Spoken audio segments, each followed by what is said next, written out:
అది ప్రారంభోత్సవం కావడం చాలా సంతోషం. దాన్ని డెవలప్ చేసినటువంటి ఈ ప్రాంతానికి చెందినటువంటి పెద్దలు జిఎంఆర్ గారికి కూడా హృదయపూర్వకంగా శుభాకాంక్షలు తెలియజేస్తా ఉన్నా. సహజంగా ప్రధానమంత్రి గారు పాల్గొనేటువంటి సభల్లో వాస్తవాలు అనేటువంటివి ప్రజలకు చెప్పాల్సినటువంటి బాధ్యత, ఆ సభల్లో మాట్లాడేటువంటి ప్రముఖులకి అది చాలా అవసరం.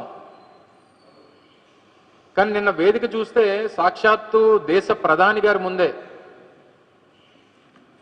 దేశ ప్రధాని నరేంద్ర మోడీ గారి ముందే రాష్ట్ర ముఖ్యమంత్రి, రాష్ట్ర ఉప ముఖ్యమంత్రి, కేంద్ర మంత్రి, ముఖ్యమంత్రి గారి కొడుకు సకల శాఖ మంత్రి గారు నలుగురు కూడా ఒకటే స్క్రిప్ట్ తీసుకొని ప్రతిపక్ష నాయకులైనటువంటి శ్రీ వైఎస్ జగన్మోహన్ రెడ్డి గారి మీద విమర్శలు చేసేటువంటి దానికి ఆ వేదికను వాడుకున్నారు. సరే, విమర్శలు చేయడం అనేటువంటిది వాళ్ళకి సర్వసాధారణంగా గడిచినటువంటి 2 సంవత్సరాలుగా వాళ్ళకి ఏ వేదిక దొరికినా జగన్నామ స్మరణ అనేటువంటిది వారు చేస్తున్నటువంటిది మనందరం కూడా చూస్తూ ఉన్నాం. కానీ సాక్షాత్తు ప్రధానమంత్రి గారి ముందు కూడా అబద్ధాలు చెప్పడానికి వెనకడుగు వేయలేదు. ఇంకా దేశ ప్రధాని ముందే అబద్ధాలు చెప్పినటువంటి దానికి ధైర్యం చేసినప్పుడు ప్రజలు అయితే భోగాపురం ఇంటర్నేషనల్ ఎయిర్పోర్ట్ ఆ నిర్మాణం కానీ దానికి కావాల్సినటువంటి అప్రూవల్స్ కానీ ఎవరి పాత్ర ఏంటి, ఎవరు దీనికి పూర్తిగా సహకరించారనేటువంటిది ప్రజలు కూడా అన్ని వాస్తవాలు కూడా తెలుసుకున్నారు. నిన్న చంద్రబాబు నాయుడు గారు మాట్లాడుతూ కొబ్బరికాయ కొట్టింది నేనే, గుమ్మడికాయ కట్టింది నేనే అంటున్నాడు. ఎస్, ఇవి రెండే మీరు చేశారు. మధ్యలో మిగిలిన పని అంతా కూడా జగన్మోహన్ రెడ్డి గారు చేశారు. కొబ్బరికాయ కొట్టడానికి, గుమ్మడికాయ కట్టడానికి ముఖ్యమంత్రి అవసరం లేదు. ఎవరైనా కట్టేస్తాడు, దారిని పోయినాడు ఎవరైనా కట్టేస్తాడు. కొట్టమంటే కొబ్బరికాయ కొట్టమంటే ఎవరైనా కొడతాడు, గుమ్మడికాయ కట్టమంటే ఎవరైనా కట్టేస్తాడు. కానీ భోగాపురం ఇంటర్నేషనల్ ఎయిర్పోర్ట్ కట్టింది మాత్రం జగన్మోహన్ రెడ్డి గారే అనేటువంటిది ప్రజల వాస్తవాలు తెలుసుకున్నారనేటువంటి విషయాన్ని చంద్రబాబు నాయుడు గారు గుర్తుపెట్టుకోవాలి. 2019లో తెలుగుదేశం పార్టీ ప్రభుత్వం గద్దె దిగిపోయేటువంటి సమయానికి జగన్మోహన్ రెడ్డి గారు 2019లో ముఖ్యమంత్రిగా బాధ్యతలు తీసుకునేటువంటి సందర్భంలో 2700 ఎకరాలకు గాను సేకరించినటువంటి భూమి కేవలం 270 ఎకరాలు మాత్రమే. 270 నుంచి 290 ఎకరాలు మాత్రమే.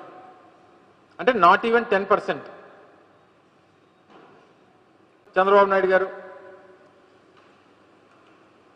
భూమి లేదు, కాంట్రాక్టర్ లేడు, జిఎంఆర్ ఇంటర్నేషనల్ ఎయిర్పోర్ట్ ఇన్కార్పొరేషన్ లేదు, ఏది లేకుండా ఫిబ్రవరి 14, 2019 చంద్రబాబు నాయుడు గారు శంకుస్థాపన ఏ ఉద్దేశంతో చేశారు? ఎవరిని మభ్యపెట్టడానికి చేశారు? ఎవరిని మోసం చేయడానికి చేశారు?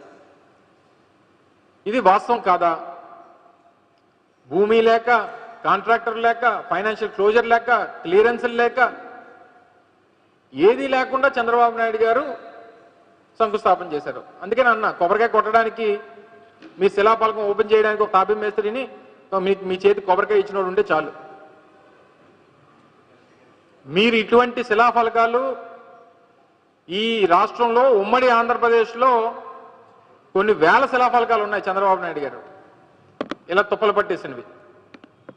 ఎందుకంటే ఆయనకి ఎన్నికల ముందు వారి ఎన్నికల అవసరాల కోసం ఇటువంటి శిలాఫలకాలు, కొన్ని వందల శిలాఫలకాలు ఉమ్మడి ఆంధ్రప్రదేశ్లో వేసినటువంటి సందర్భాలు చూసాం.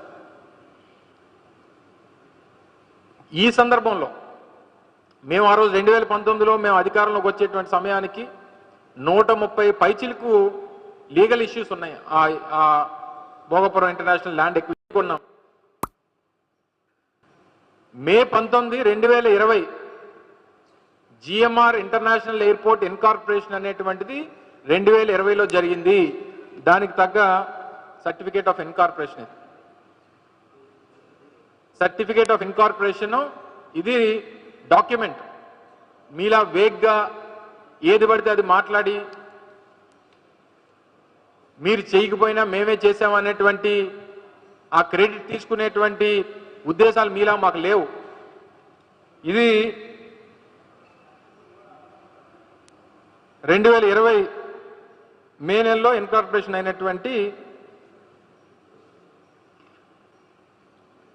జిఎంఆర్ కి సంబంధించినటువంటి దాదాపు 500 కోట్ల రూపాయలు ఎక్విజిషన్ కి ఖర్చు పెట్టి 4 గ్రామాలు రీహాబిటేట్ చేయాల్సినటువంటి పరిస్థితి వస్తే 4 గ్రామాలని రీహాబిటేట్ చేసి స్ట్రక్చరల్ కాంపన్సేషన్ ప్రతి ఇంటికి దాదాపు 10 లక్షల రూపాయలు ఇవ్వాలనంటే 10 లక్షల రూపాయలు స్ట్రక్చరల్ కాంపన్సేషన్ ఇచ్చి రీహాబిటేట్ చేసినటువంటి ప్రాంతాల్లో కావాల్సినటువంటి ఇన్ఫ్రాస్ట్రక్చర్ కల్పించి దాదాపు 1000 కోట్ల రూపాయలు ల్యాండ్ ఎక్విజిషన్ కి ఖర్చు పెట్టినటువంటి ఘనత జగన్మోహన్ రెడ్డి గారి ప్రభుత్వానికి. 2023 సమయానికి అసలు ఓవరాల్ గా జిఎంఆర్ ఇంటర్నేషనల్ ఎయిర్పోర్ట్ కి సంబంధించినటువంటి దాంట్లో ప్రభుత్వం తాలూకు ఈక్విటీ ఏంటి?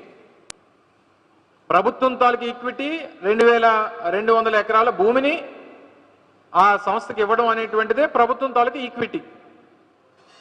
ఇది మనం వాళ్ళకి హ్యాండ్ ఓవర్ చేస్తే మిగిలినటువంటి కన్స్ట్రక్షన్ యాక్టివిటీ అంతా కూడా ఆ పెట్టుబడి అంతా కూడా ఆ సంస్థ పెట్టుకుంటుంది.